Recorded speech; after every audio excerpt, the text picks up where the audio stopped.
At 18 years old, Noah Walker owned fewer possessions than most people kept in a closet. A backpack, a sleeping bag, 3 changes of clothes, and an old pocket knife his grandmother had given him when he was 10. That was it. Everything else had disappeared over the previous year. His father died first.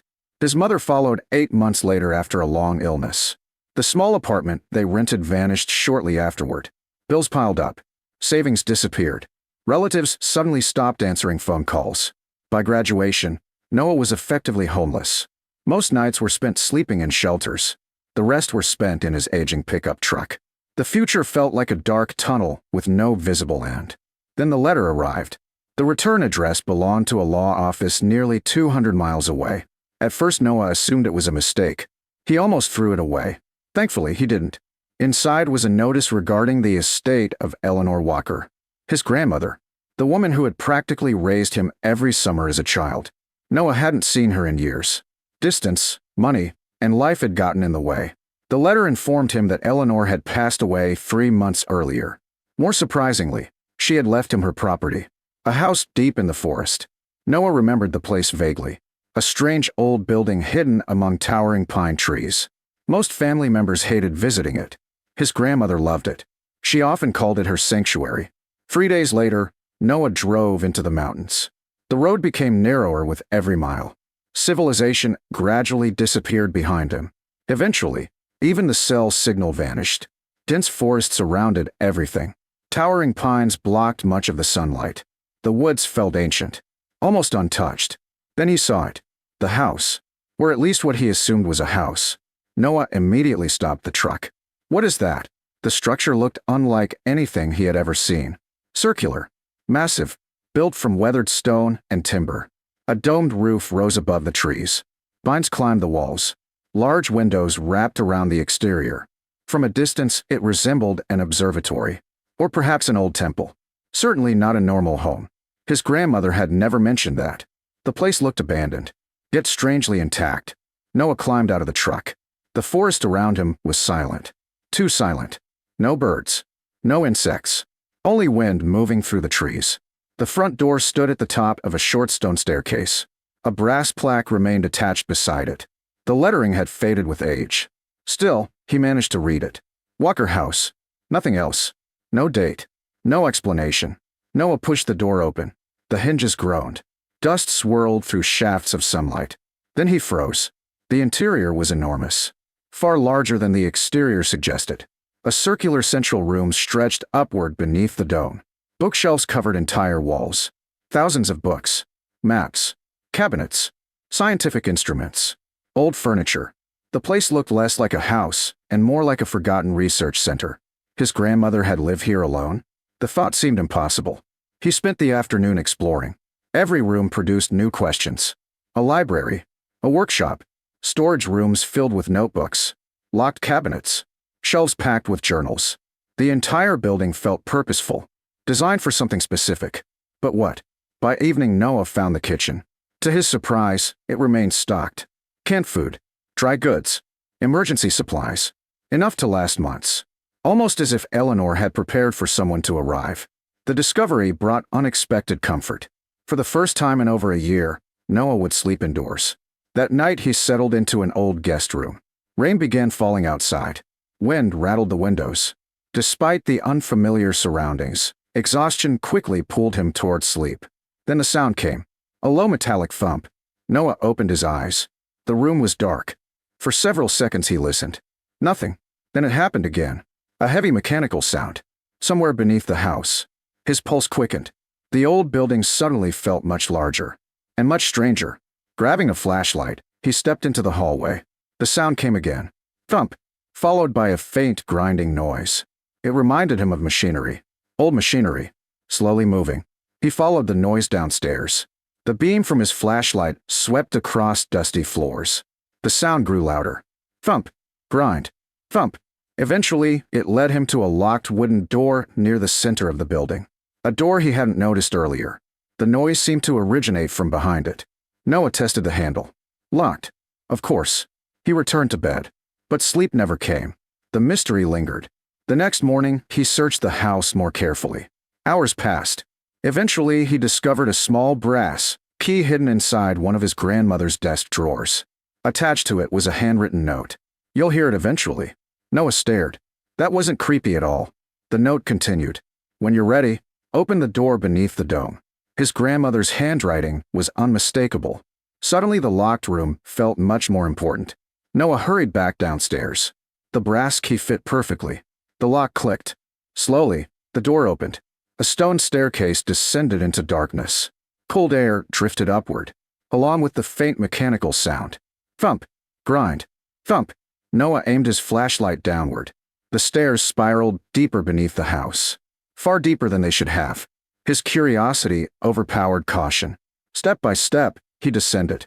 The staircase eventually opened into a massive underground chamber. His jaw dropped. The room was enormous, large enough to fit several houses. Steel beams crossed the ceiling. Old electrical equipment lined the walls. Machines sat beneath dust-covered tarts. The entire chamber looked like a forgotten industrial facility hidden beneath the forest. What was Grandma doing?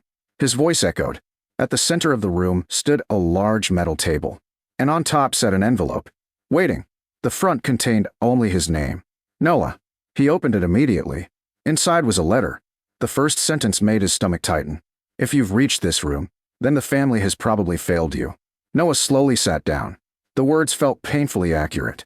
He continued reading. "Everything below this house belongs to you now. But before you touch anything, you need to know why people have spent 30 years trying to find it." Noah frowned. People? Trying to find it? His eyes moved to the next paragraph. Then a sudden crash echoed from somewhere above. A loud crash, like a door being forced open. The sound reverberated through the underground chamber. Noah looked up. Another crash followed. Someone had just entered the house. Noah's heart slammed against his ribs. The crash echoed through the underground chamber. Someone was upstairs. He immediately shut off his flashlight. Darkness swallowed the room. For several seconds, he sat perfectly still. Then came another sound. Footsteps. Heavy, deliberate, moving through the house above. His grandmother's letter trembled in his hands. Slowly, he aimed the flashlight back at the page and continued reading. For 30 years, people have searched for this place. Most believe it contains money. They are wrong. Noah frowned. Then what was hidden here? The letter continued. What lies beneath this house is far more valuable than money. Another footstep echoed from above. Closer this time. Noah forced himself to keep reading. During the 1980s, several corporations attempted to purchase this land. They never understood what they were standing on. His pulse quickened. The next page contained maps. Dozens of them. Geological surveys. Property records. Engineering reports. Then he found a sentence underlined twice. The largest untouched freshwater spring system in the state. Noah stared. Freshwater. The underground facility suddenly made a little more sense. The machines. The equipment. The research center. His grandmother hadn't been hiding treasure. She had been protecting something else. Something beneath the forest itself. A voice suddenly echoed faintly from above. Search the basement. Noah froze. There was more than one person. The letter slipped slightly in his hands. The next page explained everything. Decades earlier, Eleanor Walker had worked as a hydrologist. During a government survey, she discovered an enormous underground freshwater reservoir beneath thousands of acres of forest. The water was exceptionally pure, large enough to supply entire cities. When corporations learned about it, they attempted to acquire the land quietly. Some offered money. Others used pressure. A few resorted to threats. Eleanor refused every offer. Instead, she secretly purchased key sections of land and built the facility beneath the house. Then she erased the reservoir from public records. For 30 years she protected it.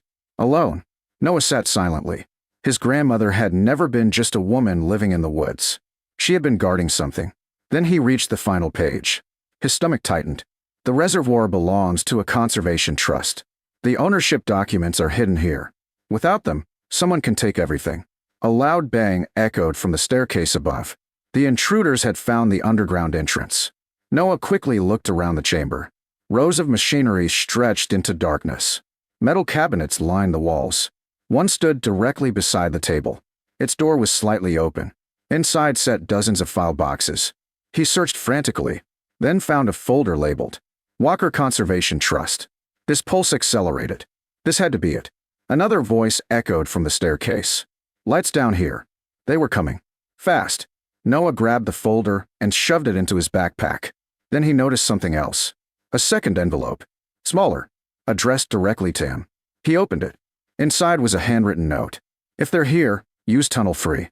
You always were the curious one. Love, Grandma. Despite everything, Noah smiled. That sounded exactly like Eleanor. He quickly searched the room. A map on the wall showed several maintenance tunnels. One route led away from the facility, deep into the forest. At the same moment, flashlight beams appeared at the top of the stairs. Noah didn't hesitate. He ran. The tunnel stretched through solid rock. Cooled air rushed past him. Behind him, voices echoed through the chamber. Someone shouted. Another cursed. Apparently, they had discovered the facility. But not Noah. After nearly 15 minutes of running, he emerged into daylight. The hidden exit opened inside a rocky hillside, nearly half a mile from the house. For the first time, he could breathe. Then he pulled out his phone. To his surprise, the signal had returned. Within minutes, he called the county sheriff, and then a lawyer whose number appeared in Eleanor's documents. The following week changed everything. Investigators descended on the property. The underground facility was examined. The records were verified. The reservoir was real. Very real. Experts estimated it contained enough fresh water to supply the entire region for decades. The men who broke into the house turned out to be employees of a development company. The same company that had quietly tried acquiring forest land for years. The same company Eleanor had spent decades resisting. Once the trust documents surfaced, their plans collapsed. The reservoir and surrounding forest became permanently protected, exactly as Eleanor intended. As for Noah, he discovered something else hidden within the records. His grandmother had left him more than the house. Far more. She had quietly purchased hundreds of acres surrounding the property over 3 decades. The land belonged to him, not because it was valuable, because she trusted him. Months later, Noah still lived in the forest house. The building was repaired, the roof restored, the windows replaced. The underground facility converted into a conservation research center. Students and scientists occasionally visited. The forest thrived. So did Noah. One evening, he stood outside beneath the setting sun. The strange domed house glowed golden among the trees. For the first time in years, he wasn't worried about where he would sleep. Wasn't worried about surviving another week. He had a home, a purpose, and a future. The same relatives who ignored him after his parents died suddenly began calling. Some wanted explanations. Others wanted favors. A few wanted money. Noah politely declined. They had made their choices long ago. His grandmother had made hers too. As darkness settled over the forest, he thought about the first line of her letter. The family has probably failed you. She had been right. But she had also left him something better than family money. Something better than hidden gold. She had left him responsibility, trust, and a chance to build a life. Most people believe the mysterious house in the forest contained treasure. In a way it did. Just not the kind anyone expected. Because the greatest thing hidden inside wasn't wealth. It was a future. And thanks to Eleanor Walker, Noah finally had one.